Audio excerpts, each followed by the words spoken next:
Welcome to RFgen's Tech Talks on mobile app tools. My name is Tony Knight and I will be walking you through today's video on layout control. This video shows you how to use the layout control to save development time and utilize positioning controls when the device is used on small or large display areas. When will I use this? I'm glad you asked. You will use this if you are using different types of clients with your workflow and want a seamless look and feel. The last thing you want are prompts hanging off the screen. I use the actual counts form from the CostPoint suite. In this app, 2 layout controls are required. The first one will be a 3 or 4 column layout for the body, and the second one will be a 3 column layout for the buttons. Where frames are used without a caption, I delete them and use the panel control instead. There are theme properties for panels but not frames.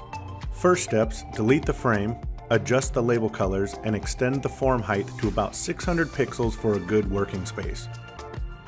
Then drag a layout control into the open space. Because I'm not sure if I'll need 3 columns or 4, I'll start with 4 because it is easier to delete one later if it isn't needed. I definitely need 10 rows. Leave all column and row properties set to percentage for now. Changing them before adding the prompts doesn't work. You end up with a small grid, so change the height of the grid to equal 22 pixels times the number of rows. In this case, 22 times 10 equals 220 for the height. Now drag all the prompts into the grid, but pay close attention to where you drop your prompts.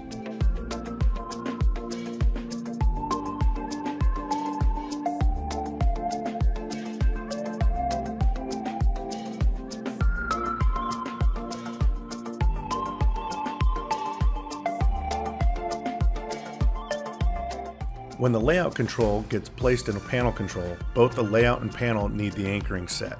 We will set this up later on. Next, set up the layout control properties for the columns. The first column is labels, so it should be set to auto size. When you make changes, the layout changes in real time. You will notice that the part text box crushes the middle columns. We will address that. Also make the 4th column auto size because there are 2 captions in that column too.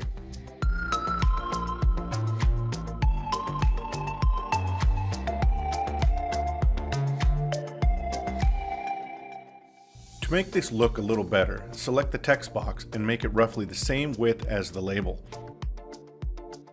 We will get to spanning the text boxes across the columns in a minute. To finish the first column, select all the labels in the first column and set the following properties.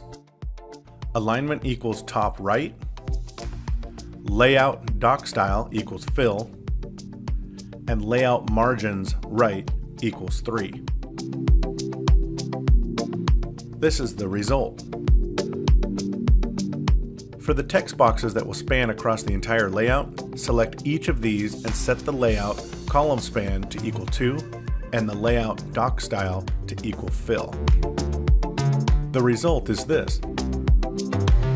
For the part text box, select it and set the layout dock style equals fill, layout column span equals 2, and the layout margins right equals 3.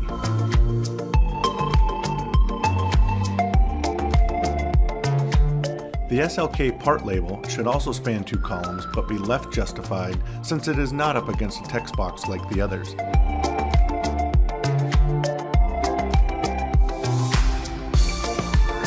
The revision label and text box have not been addressed yet. For both, set the layout dock style to equal fill.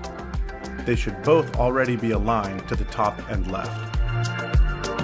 Alright, for the pre-count label, set the layout dock style to equal fill and layout column span to equal 2. The quantity box could also stretch across the layout, but that box usually doesn't need to be that big. In this case, I'm only going to span 1 extra column instead of 2. The layout dock style equals fill, layout column span should equal 1. Use the same settings for the serial field. Layout dock style equals fill, and layout column span equals 1. Now it gets a little interesting. Because the serial counter label is in the same column as the revision text box, there is a large space for this small label. The right answer is to insert an additional column between 3 and 4.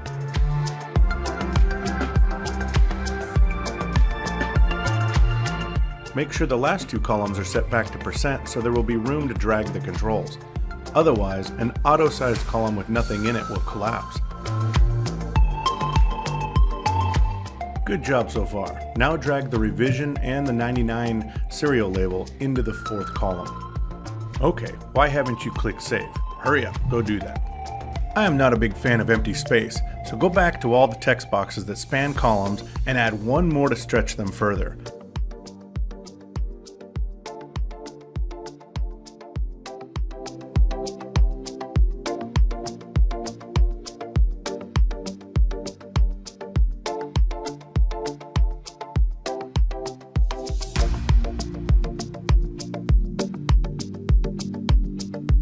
At the same time, I went ahead and made some minor cosmetic changes. You don't have to do this.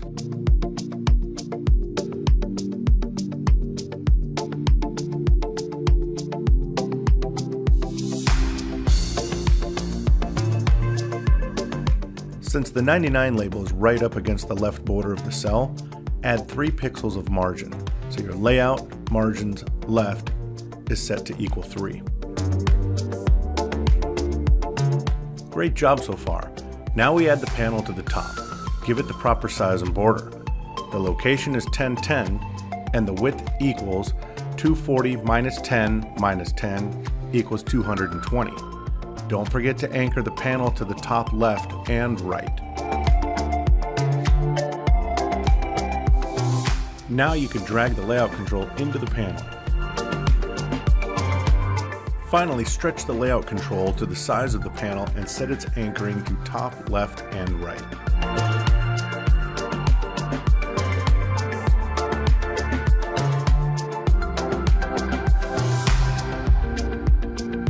If you haven't saved yet, why not?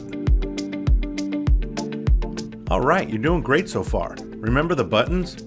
Those are easy. In the large space at the bottom, add another layout control, but with 2 rows and 3 columns. Here is something to consider. Buttons have a property to auto-size based on the caption. If they are not in a layout control, the button will get wider only and shrink in height to the size of the text and image. In this case, the buttons would be 2 different heights, so we need a layout control. With auto-size turned on for a button, your choice is either to have the layout control grow with the width or height, but not both. The height of these buttons is 45 pixels. Go ahead and drag the 2 buttons into the first row left and right columns. Set the first row, first and third column to auto size.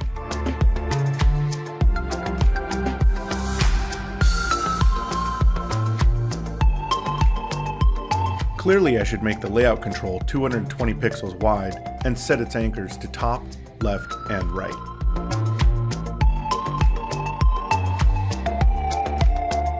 Because growing the width for larger volumes of text won't look great, I'll choose to have the buttons grow in height instead. Change the column 1 and 3 from auto size to pixels and set the width to 100, the size of the button. Then set the row to auto size. This will work for all rows except the last one. In this case there are 2, so set the layout height property to 45, the height of the button. Set the second or last row to percentage. This will adjust the layout to fill in the empty space. Finally, move the layout control back into position in the form and set the form height back to 320 pixels and then click Save.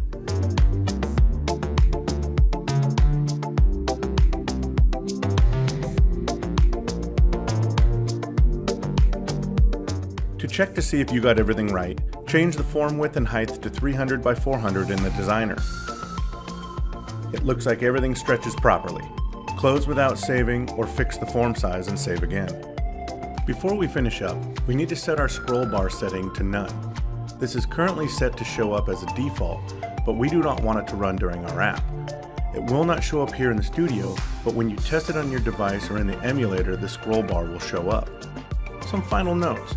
For a centered button, use a layout control with 3 columns and 1 row. Set the middle column to auto size and leave the others as percentage. Anchor the layout control in the middle column should always stay in the middle. For 3 buttons, use a 5-column layout control and columns 1, 3, and 5 contain the buttons, and 2 and 4 are set to percentage.